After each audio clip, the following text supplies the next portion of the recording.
Now, let's go on to our first topic of the day. And ladies and gentlemen, I am such a huge, enormous football fan. I mean, let me say that again in case I didn't say it clear enough. I am one of the biggest football fans you'll ever meet. I mean, that's not hyperbole. That is absolute positive truth right to the middle. I love football. Now, I am, and I always like to tell people this because I think it's important because it's who I am. I'm a Pittsburgh Steelers fan more than anything else. But even if I'm not watching my beloved Pittsburgh Steelers, I am still watching and analyzing and loving football. So even though today we're not going to talk about my beloved Pittsburgh Steelers, what we are going to talk about is the AFC East. We have some futures odds that came out just this week after they released the schedule. Now, the Patriots actually, believe it or not, were ranked, according to some of the experts, one of the hardest schedules in the NFL this year. So it's not going to be easy for them. They've got a tough road ahead of them with a quarterback who threw 3 passes last year, one of which was a touchdown for the other team. Unless they're going to start Brian Hoyer, I don't know. Now, they do have, the Patriots do have probably a top 5 defense, if not maybe a top 2 or top 3 defense in the NFL, and it'll probably be just as good again this year. I can't imagine that it won't be. But if you're looking at the odds, and for those of you that are listening on the podcast, you can't see the odds right now, but I'll go over them really quick. The odds to win the AFC East this year, the Patriots are favored at plus 125. You've got the Bills really not that far behind at plus 145. Then you've got the Dolphins at plus 700 and the Jets at 700 as well.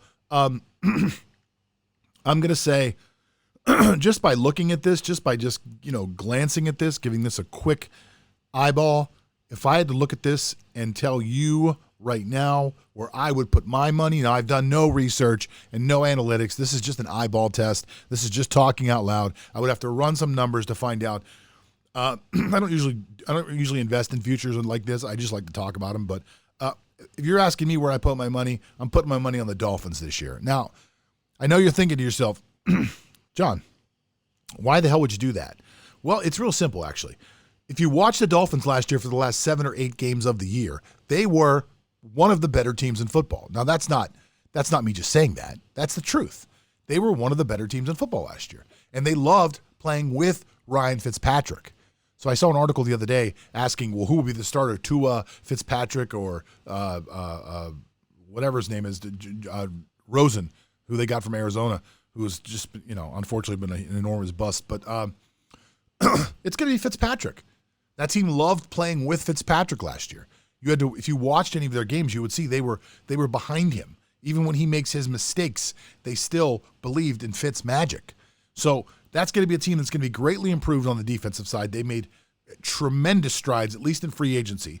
Now, if they can coach these guys the way they want them to and fit them into the system that they have, that is going to be a top 10 defense without a shadow of a doubt.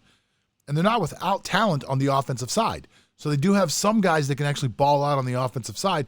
And they've got moxie. That's a team that's got moxie. That's a team that's going to go in and punch you in the face every Sunday and take a bunch of punches back, but they're going to get up and keep fighting. I do not believe in the Buffalo Bills.